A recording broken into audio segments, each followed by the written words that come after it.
یہ تحریک جو ہے یہ یعنی جو پس منظر ہے اس میں یہ بہت بڑا واقعہ تھا. اس واقعے کے ساتھ لوگوں میں خیال آیا کہ یہ تو ختم نبوت کے ڈاکو، یہ توہین رسالت کرنے والے، یہ ہماری امت کے خلاف ایک عالمی سازش کا حصہ، اور اتنے یہ جرأت مند ہو گئے ہیں کہ یہ ہمارے ہی لڑکوں کو ماریں اور پیٹیں اور ختم نبوت کی سزا پہ. تو اس وجہ سے پھر ایک بہت بڑی تحریک اٹھی ہے. اس میں طلبہ بھی تھے، علماء کرام بھی تھے، ہم یعنی اسٹوڈنٹ یونین اور اسلامی جمعیت بڑے وفود بنا کے، تو جہاں بھی ہم پہنچے ہیں وہاں ہزاروں کی تعداد میں لوگ آئے ہیں جلسوں میں. تو یہ تھا وہ بنیادی پس منظر. اب اس کے بعد یہ کہ پھر اگلا مرحلہ وہ ہوا کہ اللہ تعالیٰ نے یہ بندوبست کرنا تھا کہ مرزا ناصر احمد کو موقع دیا گیا، اور اس موقع کے اندر ہی پھر وہ جو ایک لبرل سے ہمارے لوگ تھے، ایک اسمبلی ممبران جن کا ایک پس منظر بھی لبرل تھا، ان پہ بڑا اثر ہوا کہ جی یہ تو ہمیں کافر کہتے ہیں، یہ تو یہ ایک وہ پس منظر تھا جس میں یہ قرارداد آئی ہے. جی اللہ حسین صاحب یہ فرمائیے کہ جو قومی اسمبلی میں قرارداد پیش کی گئی وہ کس نے پیش کی اور اس کے حق میں کتنے ووٹ آئے؟ 1970 کے الیکشن کے نتیجے میں ہمارے پاکستان کی جو قومی اسمبلی کی تشکیل ہوئی تھی ان میں 3 مذہبی جماعتوں کی بھرپور نمائندگی موجود تھی: جمعیت علماء اسلام، جمعیت علماء پاکستان اور جماعت اسلامی. حضرت مولانا مفتی محمود، حضرت مولانا شاہ امن نورانی، پروفیسر غفور احمد صاحب، یہ حضرات اس کے اندر موجود تھے، اور یہ حضرات سارے اپوزیشن کے اندر تھے. تو ان حضرات نے باہمی مشورے کے ساتھ حضرت مولانا شاہ احمد نورانی صاحب نے وہ قرارداد پیش کی، اور ایک دوسرے پر اعتماد کا یہ عالم تھا کہ سب سے پہلے دستخط انہوں نے حضرت مولانا مفتی محمود صاحب کے کرائے، حالانکہ قرارداد پیش کرنے والے خود حضرت نورانی میاں تھے. تو اس طرح کر کے وہ قرارداد پیش ہوئی. یہ قرارداد ان 3 جماعتوں کے نمائندگان نے پیش کی، اور تقریباً کوئی 37 حضرات نے پہلے دستخط کیے. اس کے بعد اور بھی حضرات شامل ہوئے تو یہ ان کی تعداد 45 سے 46 کو پہنچ جاتی ہے. تو ان حضرات نے یہ قرارداد پیش کی تھی قومی اسمبلی میں. دوسرا ایک یہ جو قادیانی جنرل عبدالعلی تھا، اور دوسرا تھا ایک قادیانی جنرل ملک اختر. ان کے ایک بھائی تھے کزن، ان کا نام تھا ملک جعفر خان. یہ ملک جعفر خان صاحب پہلے یہ بھی قادیانی تھے. اللہ تعالیٰ نے توفیق بخشی، یہ مسلمان ہوئے. پھر پاکستان پیپل پارٹی کے ٹکٹ پر انہوں نے جو ہے وہ 1970 کے الیکشن میں قومی اسمبلی کے یہ ممبر منتخب ہوئے. انہوں نے بھی اپنے طور پر ایک قرارداد پیش کی تھی. اسی طرح حضرت مولانا غلام غوث ہزاروی نے بھی، وہ چونکہ اس وقت متحدہ اپوزیشن کے ممبر نہیں تھے، ان سے وہ علیحدہ تھے، انہوں نے بھی اپنے طور پر قرارداد پیش کی. بعض اور حضرات نے بھی. تو یہ تقریباً 5-6 قراردادیں بنتی ہیں. پھر گورنمنٹ نے ان تمام قراردادوں کو اکٹھا کر کے اس کے اوپر پھر اسمبلی میں بحث شروع ہو گئی. جس وقت آخری قرارداد پیش ہوئی تو یہ طے ہوا کہ یہ 6 قراردادوں کی بجائے ایک قرارداد پیش ہو، اور وہ متفقہ طور پر اپوزیشن اور گورنمنٹ دونوں کی طرف سے وہ جناب عبدالحفیظ صاحب پیرزادہ نے پیش کی. وہ متفقہ قرارداد تھی، اور مذاکرات کے نتیجے میں اس کا مسودہ بھی ایک ایک حرف پر بحث کرنے کے بعد وہ تیار ہوا تھا. تو سب سے پہلے انہوں نے پیش کی. اپوزیشن کی طرف سے مولانا مفتی محمود صاحب نے اس کی تائید کی، اور یوں پھر اللہ رب العزت نے فضل کیا کہ پورے ہاؤس نے متفقہ طور پر اس قرارداد کو منظور کیا. اللہ صاحب ویسے عام طور پر تو ایسا نہیں ہوتا کہ پارلیمنٹ سسٹم کے اندر جب بھی کوئی آئین جو ہے وہ بنتا ہے تو اس میں ووٹنگ ہوتی ہے، جو زیادہ ووٹ جس کی طرف ہوتے ہیں آئین میں. تو اس میں قادیانی جماعت والوں کو اس کا جب حصہ بنایا گیا ہے، جب ان کو بلایا گیا اس میں یا وہ خود آئے، تو وہ کس رولز کے تحت آئے ادھر؟ یعنی قومی اسمبلی میں ان کا جو پیش ہونے کا طریقہ کار تھا؟ خود قادیانی جناب ذوالفقار علی بھٹو نے جس وقت یہ تحریک چلی تو انہوں نے ارشاد فرمایا کہ اس مسئلے کو میں قومی اسمبلی میں لے جاؤں گا۔ ان کے اعلان کے ساتھ ہی خود قادیانی جماعت نے باقاعدہ ریٹرن لکھ کر درخواست پیش کی کہ ہمارے عقائد پر اگر اسمبلی میں بحث ہونا ہے تو ہمارے موقف کو بھی سنا جائے، ہمارے موقف کو سنے بغیر اگر اسمبلی نے کوئی فیصلہ دیا تو وہ یک طرفہ ہوگا۔ ان کی درخواست پر یہی فیصلہ ہوا کہ ان کو بھی موقع ملنا چاہیے۔ یہاں پر یہ سوال کھڑا ہو گیا قانونی طور پر کہ قادیانی جماعت کے جو ممبران پیش ہوں گے وہ تو قومی اسمبلی کے ممبر نہیں، تو وہ قومی اسمبلی کے ممبر نہ ہوتے ہوئے وہ قومی اسمبلی کے فلور کو کیسے استعمال کرے، تو یہ تو قانونی دقت پیدا ہو گئی۔ تو اس کے لیے یہ طے کیا گیا کہ پوری قومی اسمبلی کے ہاؤس کو جو ہے وہ ایک کمیٹی کے اندر منتقل کر دی، اس کا نام ایک کمیٹی جرگہ اسے بنا دیا جائے، اور جو سپیکر ہیں وہ اس کمیٹی کے چیئرمین ہوں۔ تو اس میں یہ راستہ نکالا گیا کہ قادیانی بھی اسمبلی میں پیش ہو کر اپنا موقف پیش کر سکے، اور اسی طرح وہ جناب یحییٰ بختیار صاحب اٹارنی جنرل وہ بھی اسمبلی کے ممبر نہیں تھے، تو ان کے لیے بھی کہ وہ ان کے اوپر جرح کریں گے، تو یہ اس طرح کر کے یہ تجویز کیا گیا اور یوں قادیانی پیش ہوئے۔ اچھا متین صاحب یہ بتائیے کہ قادیانی جماعت کی طرف سے جو ہے وہ معذر نامہ جو ہے وہ ممبران کو تقسیم کیا گیا قومی اسمبلی کو، اس کی تفصیل کچھ بتائیے کہ وہ کیوں جو ہے وہ تقسیم کیا سب ممبران؟ بسم اللہ الرحمن الرحیم۔ جب قادیانیوں کے خلاف قومی اسمبلی میں متفقہ طور پہ ایک قرارداد آئی کہ ان کو غیر مسلم اقلیت قرار دیا جائے، تو جیسے مولانا نے فرمایا کہ انہوں نے درخواست کی حکومت کو کہ ہمیں بھی اپنا موقف پیش کرنے کی اجازت دی جائے، تو میں سمجھتا ہوں کہ حکومت نے اور اپوزیشن اراکین نے ایک کھلے دل کا کشادگی اور ایک رواداری اور برداشت، اور ان سے ایک پوری دنیا میں چونکہ ایک فیصلہ جانا تھا، 90 سالہ مسئلہ حل ہونا تھا، تو ایک آگ بھڑکی ہوئی تھی باہر، تو ہم سب چاہتے تھے کہ ایک آئینی اور قانونی طریقہ اختیار کر کے اس کو کنسٹیٹیوشنلی ہم اس کو حل کر لیں۔ تو قادیانی بہت خود بھی درخواست کی آئے تو بڑی تیاری کے ساتھ، اور وہ سمجھتے تھے کہ ہم یہ جو ممبران ہیں یا باقی حضرات جنہوں نے قرارداد پیش کی ہے ان کو مسئلے کوئی نہیں، ہم ان کو ناک آؤٹ کریں گے، ان کے سوالات کے ایسے جواب دیں گے، ان کو مناظرہ ہوگا، مسئلہ کوئی نہیں ہے۔ لیکن اللہ رب العزت کا فضل و کرم یہ ہوا کہ ہمارے بزرگوں نے اکابرین نے جس تیاری اٹارنی جنرل کی تیاری تھی، الحمدللہ بھٹو صاحب وہاں موجود تھے، عبدالحفیظ پیرزادہ صاحب وزیر قانون، فاروق علی خان صاحب سپیکر، پوری قومی اسمبلی سیکولر حضرات، تو سب حضرات حیران ہو رہے تھے کہ جس طرح وہ مناظرہ چل رہا تھا، جس طرح جرح ہو رہی تھی، تو وہ جس طرح ناک آؤٹ ہو رہا تھا، جس طرح وہ اپنے عقائد کا تحفظ نہیں کر سکا، کنفیشن کر رہا تھا، تو یہ بڑی ایک بہت دلچسپ صورتحال پیدا ہوئی۔ اسی دوران انہوں نے حکومت سے درخواست کی کہ ہمیں تمام ممبر جو ہیں اسمبلی کے کمیٹی کے، ہمیں ان حضرات کی خدمت میں اپنا ایک محضر نامہ، ایک موقف اپنا کتابی صورت میں پرنٹڈ تو ہمیں تقسیم کرنے کی اجازت دی جائے۔ تو یہ بھی میں سمجھتا ہوں کہ بہت بڑی ان کی حضرات کی تھی کہ مہربانی کہ چلیں بھی کوئی مسئلہ نہیں، آپ تقسیم کریں۔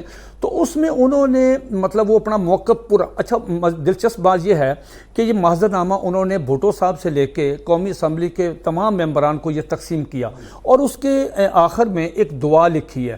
اس دعا میں انہوں نے یہ لکھا، مجھے آج تک یاد ہے، میں نے چونکہ پرانا پڑھا ہے تو مجھے یاد آ رہا کہ اس میں انہوں نے لکھا کہ یا اللہ یہ جو ممبران ہیں قومی اسمبلی کے، ان کو بصیرت عطا کر، اچھا فیصلہ کرنے کی توفیق عطا فرما، ان کے دلوں کو کھول دے، ان کے دماغوں کو کھول دے، یہ فیصلہ بہت بڑا کرنے والے ہیں۔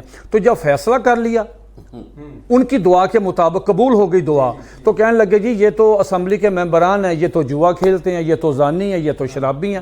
تو مطلب یہ ان کا ہے کہ ان کو مکمل موقع دیا گیا ہر لحاظ سے، مطلب وہ محضر نامہ۔ علامہ صاحب جیسا کہ متین صاحب نے بھی کہا کہ پوری تیاری کے ساتھ جو ہے وہ قادیانی جماعت پیش ہوئی، تو اس کے حوالے سے بتائیں کہ ان کی تیاری یعنی کس حد تک تیاری، کیونکہ وہ کافی اعتراض کرتے ہیں نا کہ ہمارے سے بڑا ظلم ہو گیا اور ہمیں تو بس جو ہے وہ یعنی جو وہ پیش ہوئے ہیں تو وہ کہتے ہیں کہ یہ تو حکومت وغیرہ کو تو حق ہی نہیں حاصل کیے، تو ان کی تیاری کے بارے میں ذرا بتائیے۔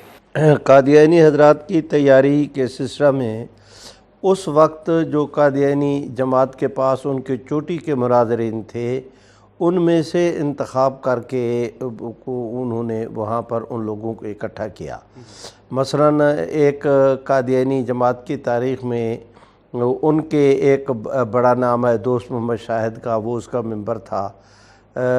یہ جو ہے کہ مرزا طاہر صاحب جو بعد میں پھر قادیانی جماعت کے وہ امیر بھی بنے، وہ بھی اس کمیٹی کے اندر موجود تھا، اور 20 آدمی ان کے حوالہ جات مہیا کرنے کے لیے، نشان لگانے کے لیے، کتابیں طلب کرنے کے لیے، اور اسے انڈر لائن کر کے مرزا ناصر احمد کی بریفنگ کے لیے انہوں نے میرے خیال میں اسے جو ہے وہ اپنا کہنا چاہیے کہ اپنی موت اور حیات کا مسئلہ سمجھ کر انہوں نے اس کے اوپر تیاری کی اور بڑی تیاری کے ساتھ پیش ہوئے۔ ادھر ہمارے اسمبلی کے ممبران حضرات جو ہے وہ اعتراضات لکھ کر، سوال لکھ کر اٹارنی جنرل کو پیش کرتے تھے، تو جیسا کہ جناب متین صاحب نے ارشاد فرمایا کہ مرزا ناصر احمد سے جب کوئی جواب نہ بنتا تو وہ یہ کہتا کہ بھئی میں اس کا جواب سوچ کر بتاؤں گا، کل پیش کروں گا اس کا جواب۔ تو پھر ان کے جتنے شاہ زور حضرات تھے، شاہ دماغ، یہ سارے باقاعدہ بیٹھتے، میٹنگ کرتے اور ایک جو ہے وہ جواب تیار کر کے اپنی طرف سے اس کے اندر پیش کرتے۔ اللہ کی شان اس کے اوپر جس وقت وہ کراس کویسچن ہوتا وہ پھر پھنس جاتے۔ تو اب اپنی ان کی تمام تر تیاری جو ہے انہوں نے اپنے طور پر یہ ہمیں تسلیم کرنا چاہیے کہ کوئی کسر نہیں اٹھا رکھی، بڑی بھرپور تیاری کی، لیکن بہرحال جھوٹ کو سچ ثابت کرنا یہ انتہائی مشکل کام ہے۔ بس وہ اسی کا ہی شکار ہوئے اور ان کی جو ہے وہ کشتی مندار کے اندر ہی ڈوب گئی۔ ہمارے جتنے اسمبلی کے ممبران حضرات تھے سوائے ان علماء کرام کے جن کے میں نے نام لیے مذہبی جماعتوں میں سے، ان کے علاوہ جتنے اسمبلی کے ممبران تھے وہ سب ہی جو ہے دین سے ان کی وابستگی تو ضرور تھی، لیکن اس عنوان کے اوپر ان کی تیاری کہ یہ ان کا سبجیکٹ ہی نہیں تھا، ان کی تیاری نہیں تھی، اور وہ اس میں جو ہے آزاد خیال سمجھے جاتے تھے۔ تو قادیانی جماعت کا خیال یہ تھا کہ جاتے ہی انہیں ہم وہ تارنوالا کی طرح پہلے مرحلے میں ہی ہضم کر کے فارغ ہو جائیں گے، لیکن وہ تو قدرت نے کرم کیا کہ غیب کی طرف سے ایسا انتظام ہوا کہ جو ممبر اپنے جس حلقے سے تعلق رکھتا تھا وہاں پر کی جو دینی قیادت تھی وہ سوال تیار کر کے، کتابیں تیار کر کے اپنے اپنے طور پر ہر ممبر کو وہ تیاری کے اندر لگے ہوئے تھے۔ مثلاً خواجہ سلیمان صاحب تھے ایک توسا کے، ان کی تیاری کے لیے مولانا وہ لکھنوی صاحب یہاں اکاڑا سے چل کر گئے اور ان کے ساتھ وہ قومی اسمبلی کے اندر رہے اور دن رات ان کی تیاری کرتے رہے۔ تو اس طرح کر کے قدرت کی طرف سے بھی ہوا، اور پھر جو ہماری مذہبی قیادت موجود تھی انہوں نے تو بھی محنت کا حق ادا کیا کہ وہ ایسا ماحول بن گیا اور اس طرح کے سوالات ہوئے کہ ان کی ساری تیاری دھری کی دھری رہ گئی، اور حق تعالی شانہ نے جو ہے وہ حق کا بول بالا کیا اور کفر اپنے انجام کو پہنچ گیا۔ جی پاشا صاحب یہ بتائیے کہ قادیانی جماعت جو ہے وہ ہر تھوڑے عرصے کے بعد ایک سوال جو ہے وہ ضرور اٹھاتی رہتی ہے۔ پچھلے دنوں بھی ان کا جو چینل ہے اس پہ بھی انہوں نے یہ اٹھایا، اور اللہ صاحب نے اس پہ ہم نے ایک پروگرام کیا تھا۔ وہ یہ کہتے ہیں کہ جناب یہ مسلمانوں کا تو کام ہی یہی ہے کہ ایک گروہوں کا کہ ایک دوسرے کو کافر قرار دیں، اور مولویوں کا تو ایک کام ہی یہی ہے۔ تو وہ یہ کہتے ہیں کہ جناب اگر ہمیں کافر قرار دے دیا تو اس میں کیا بڑی بات ہے، ان کا تو کام ہی یہی ہے۔ اچھا، ایک اس سے پہلے میں ذرا تھوڑا سا یہ اضافہ کر لوں۔ مولانا لبس آیا صاحب بتا رہے تھے کہ جس طرح سے اس نے دلائل دیا، اللہ تعالیٰ نے فہم و فراست اور تیاری سارے ممبران میں، جو جن کی مذہبی بیک گراؤنڈ نہیں تھا ان کے اندر بھی پیدا کر دیا۔ لوگ بڑی دلچسپی لیتے تھے کہ ان سے کیا سوال اور کرنا ہے، چٹھے وہ لوگ دیتے تھے۔ پروفیسر غفور احمد صاحب اور جماعت کے جتنے لوگ ہیں ان کی بھی باقاعدہ تیاری کے لیے علماء کرام تھے۔ تو جو مرزا ناصر احمد کے دلائل سے لوگ، اور تو سارے ہی یعنی ایک بہت بڑا کام ہو گیا، لیکن جو اس کے ساتھ آنے والا ایک وکیل تھا مرزا سلیم اختر، وہ اللہ تعالیٰ نے اس کے لیے ہدایت رکھی ہوئی تھی۔ مرزا ناصر احمد نے جس طرح سے دلائل دیے تو اس کو اللہ تعالیٰ نے نور ایمان دے دیا اور اس نے کچھ عرصے بعد اسلام قبول کر لیا۔ تو یہ جو سوال ہے نا جی کہ جی یہ تو مولویوں کی عادت ہے، کافر کہتے ہیں، ایک دوسرے کو کہتے ہیں، یہ سیکولر طبقے کا ایک بڑا ہی مرغوب قسم کی ایک دلیل ہے، اور وہ قادیانیوں کے حق میں اب بھی کئی لوگ جو ہیں وہ اس میں کرتے ہیں۔ تو اس سلسلے میں انہوں نے اس کو استعمال کیا، یہ کہا مرزا ناصر احمد نے، اور پھر بھی ابھی تک یہ کہتے ہیں کہ جی یہ تو کرتے ہیں، حالانکہ ختم نبوت کے موضوع پر کہیں کوئی اختلاف ہی نہیں ہے۔ یعنی فرقے کتنے بھی بن جائیں اور ایک دوسرے کے بارے میں ان کی کوئی بھی رائے ہو، لیکن اس مسئلے پہ کہیں اختلاف نہیں ہے۔ کوئی فرقہ یہ نہیں بتا سکتے، کوئی مسلک نہیں بتا سکتے کہ اس کی ختم نبوت کے بارے میں کوئی دوسری رائے ہے، چاہے وہ اہل تشیع ہیں یا اہل سنت والجماعت ہیں یا بریلوی یا دیوبندی یا اہل حدیث، کوئی بھی مسلک ہے اس بارے میں پوری طرح متفق ہیں کہ قادیانی کافر ہیں، دائرہ اسلام سے خارج ہیں، اور ان کے بارے میں ایک ہی طرح کے امت کے جذبات ہیں۔ دوسری بات ہے، سب سے زیادہ امت اکٹھی بھی علماء کرام ہی ہوئے ہیں۔ یہ بھی ایک غلط تصور دیا جاتا ہے، یہ مولوی آپس میں لڑتے ہیں۔ 1953 کی ختم نبوت کی تحریک سب اکٹھے تھے، سزائے موت سنائی گئی، مولانا سید ابوالعلا مودودی رحمۃ اللہ علیہ، مولانا عبدالستار نیازی، پھر اسی طرح سے علماء کرام ساری جماعتوں کے وہ گرفتار ہوئے، اور جب گولیاں کھانے کا وقت تھا تو ساروں کے ہی سینے کھلے تھے، چاہے وہ کسی بھی مسلک سے تھے۔ پھر 31 علماء کرام 22 نکات پر اکٹھے ہوئے۔ جب یہ تھا کہ جی کس کا اسلام کس کا اسلام، تو سب سے زیادہ علماء کرام اکٹھے ہوئے، جید ترین علماء کرام اس وقت کے۔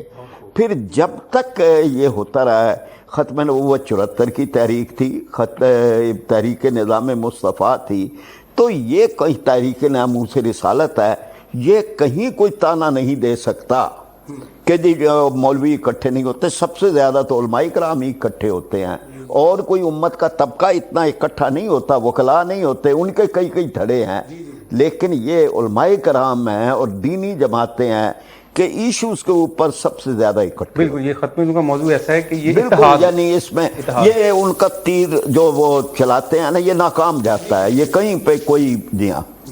اللہ حسین صاحب، لاہوری جماعت جو ہے اس کو بھی جو ہے وہ قومی اسمبلی میں جو ہے وہ پیش ہوئی، تو ان کو کتنا موقع دیا گیا، ان پہ کتنی جرح ہوئی اور کتنے دن دیے گئے ان کو؟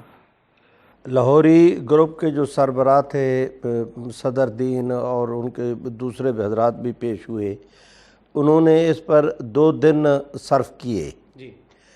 ایک تو ان کو کم وقت ملنے کی وجہ یہ تھی کہ مرزا غلام احمد قادیانی کے عقائد، اس کے نظریات، اس کی تحریروں پر بحث ہونا تھی، تو مرزا ناصر احمد صاحب سے اتنے سوالات ہو گئے تھے کہ مرزا غلام احمد قادیانی کے عقائد کے حوالے سے جو قومی اسمبلی کے ممبران اپنی رہنمائی چاہتے تھے یا آگاہی اپنی چاہتے تھے، وہ اتنی ہو چکی تھی کہ اور سوالات اتنے ہو گئے تھے کہ دوبارہ ان سے سوال کرنے کی ضرورت نہیں تھی۔ ایک تو کم وقت ملنے کی وجہ یہ ہوئی، اور دوسرا یہ کہ صدر دین جس وقت پیش ہوا تو 2-2.5 گھنٹے کے بعد وہ بالکل جو ہے اسے ناک آؤٹ کہنا چاہیے، وہ اس سے ہو گیا جی۔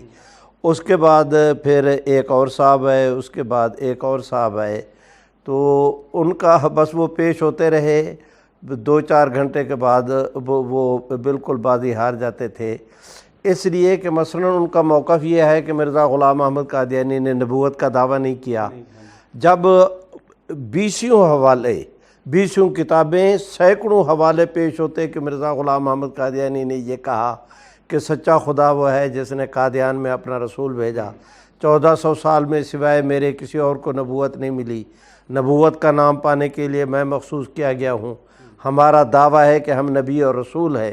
جس وقت اس طرح کے وہ حوالے پیش ہوئے، یہ اس کے اندر تعویل کی کوشش کرتے تھے، لیکن بہرحال وہ قومی اسمبلی کے ممبران بھی وہ سمجھ جاتے تھے کہ یہ محض بات کو ٹالنے کی خاطر، جھوٹا بہانہ بنانے کے لیے یہ ایسے کر رہے ہیں۔ تو ان بیچاروں کی دال نہیں گل سکی، وہ سرے سے چل ہی نہیں سکے، 2 دن میں فارغ ہو کے وہ خیر سے اپنے گھر کو واپس لوٹ آئے جی۔ متین صاحب، قادیانی جماعت جو ہے وہ اکثر یہ دیکھا گیا ہے کہ وہ عام مسلمان جن کو کہ وہ ورگلانے کی کوشش کرتے ہیں یا بلا وجہ کویسچن آنسرنگ کرتے ہیں، تو یہ بھی ایک کویسچن کرتے ہیں کہ جناب اگر یہ جو کارروائی ہے تو جس کو خفیہ رکھا گیا، اب تو منظر عام پہ آ گئی ہے، وہ کہتے تھے کہ اگر اس کو منظر عام پہ لے آیا جائے تو آدھا پاکستان جو ہے وہ قادیانی ہو جائے گا۔ اچھا، میں حضرت مولانا علامہ وسائل صاحب کی اور جناب فرید پاشا صاحب کی 2 باتیں وہ تھوڑی سی میں آگے بڑھا کے دلچسپ ہے تو وہ میں اس کا حصہ بننا چاہتا ہوں۔ آپ نے مولانا سے پوچھا تھا کہ وہ بڑی تیاری کے ساتھ انہوں نے کیا تیاری کی۔ اب دیکھیں کہ جو دجل ہے، جھوٹ ہے، باطل ہے، وہ اپنی کتنی تیاری کر لے گا۔ آخر وہ پکڑا جائے، ایک نقلی سونا لے کے آپ مارکیٹ میں جاتے ہیں 1 کلو، تو آپ جا کے کہتے ہیں جی مجھے اس کا پیسے دے دیں، تو ظاہر ہے اگر اصلی ہوگا تو پیسے دیں گے نا، نقلی تو نہیں ہوگا۔ کتنا فراڈ، جعلی کرنسی جو ہے وہ آخر پکڑی جاتی ہے۔ قادیانی جماعت کا مسئلہ یہ ہے کہ قادیانی جماعت کی جو بنیادیں ہیں نا، وہ ساری کی ساری تعویلات پہ ہیں۔ وہاں جو کچھ بھی ہوا نا تعویلات پہ ہوا۔ اب ان کے ذہن میں تو یہی تھا کہ یہ سارے حضرات جو ہیں مطلب یہ سادہ لو آدمی ہیں، ان کو کیا پتہ۔ حقیقت بات ہے، میں آپ کے پروگرام کی وسادت سے ایک چیلنج کرتا ہوں۔ میں نے مولانا علامہ وسائل صاحب کی جوتیاں سیدھی کی ہیں، میں ان کا بچہ ہوں اور ان سے میں نے بہت کچھ سیکھا ہے۔ میں وہی سبق دہراتا ہوں کہ پوری دنیا میں، آل اوور دا ورلڈ، پوری دنیا میں سنگل ون ایک قادیانی بھی ایسا نہیں ہے جس نے مرزا غلام احمد قادیانی کی کتابیں پڑھی ہوں۔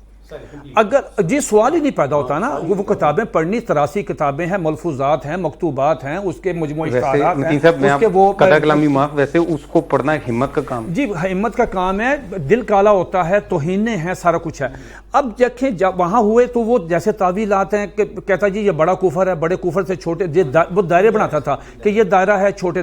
جب بھٹو صاحب جیسے بندے بھی کئی دفعہ کنفیوز ہوئے، وہ ایک کشتی ہو رہی تھی دلائل کی، تو ظاہر ہے اس میں کوئی، تو جب یہ آئینہ کمالات اسلام روحانی خزائن کی جلد نمبر 5 کا صفحہ نمبر 547 اور 548 جب پیش ہوا تو پوری اسمبلی، بھٹو صاحب مجھے سمیت، حفیظ پیر زادہ، اپنا فروق علی خان صاحب، اپوزیشن، حکومتی ارکان دنگ رہ گئے، سکتہ طاری ہو گیا، سانپ سونگ گیا ان کو کہ یہ کیا بھائی۔ مثلا اس میں یہ لکھا تھا، یہ بختیار صاحب نے جو بزرگوں نے تیاری کروائی تھی ان سے کہا کہ صاحب صرف اتنا بتا دیں کہ جو آدمی مرزا غلام احمد قادیانی کی کتابوں کو محبت سے نہیں دیکھتا، اس کی تائید نہیں کرتا کہ جس میں نبوت کا دعویٰ کیا، آپ بتائیں اس کی حیثیت کیا ہے۔ تو مرزا غلام احمد قادیانی نے اس کے لیے اللفظ جو استعمال کیا ہے، نعوذ باللہ، وہ اس نے کہا ہے کہ ہر وہ آدمی جو مجھے نبی تسلیم نہیں کرتا، ان بٹوین لائن، تو وہ ذریت البغایا ہے، یعنی وہ بدکار عورت کا بچہ ہے۔ تو اس پہ پوری اسمبلی اٹھ کھڑی ہوئی کہ بھی ہم آپ کو اگر نبی نہیں مانتے تو اس کا مطلب یہ ہے کہ آپ ہماری پاک باز ماؤں کو یہ الفاظ استعمال کریں۔ تو یہ چیز۔ دوسری بات، میں اضافہ حضرت کی بات سے آگے چلتا ہوں کہ جب یہ لاہوری جماعت والا ہوا نا تو اتنا کہکا پڑا کہ بھٹو صاحب جیسا بندہ جو تھا نا وہ بھی ہنسنے، پوری اسمبلی ریکارڈ کا حصہ ہے۔ ان سے پوچھا گیا کہ صاحب آپ مرزا غلام آپ لاہوری جماعت بنی کس طرح؟ انہوں نے کہا جی 1908 میں مرزا غلام احمد قادیانی مرا، اس پہ حکیم نور الدین خلیفہ بن گیا۔ 1914 میں حکیم نور الدین مرا، اس پہ پھڈا پڑ گیا۔ انہوں نے کہا خاندان نبوت نے کہ جی مرزا بشیر الدین محمود، اس کا جو بیٹا، ہم اس کو بنائیں گے اس قادیانی جماعت کا سربراہ۔ ادھر اس کا جو فرینڈ تھا، دوست تھا، ساری زندگی اس کے لیے کام کرتا رہا، محمد علی لاہوری، اس نے کہا جی میں نے بننا ہے۔ اس پہ پھر پھڈا پڑا اور وہ بڑا کچھ ہونے کے بعد، میں تفصیلات میں نہیں جاتا، وہ پھر بشیر الدین کو بنا دیا، حالانکہ وہ کم عمر آدمی تھا۔ تو محمد علی جو تھا یہ اپنی علیحدہ دکان اٹھا کے تو آ گیا لاہور،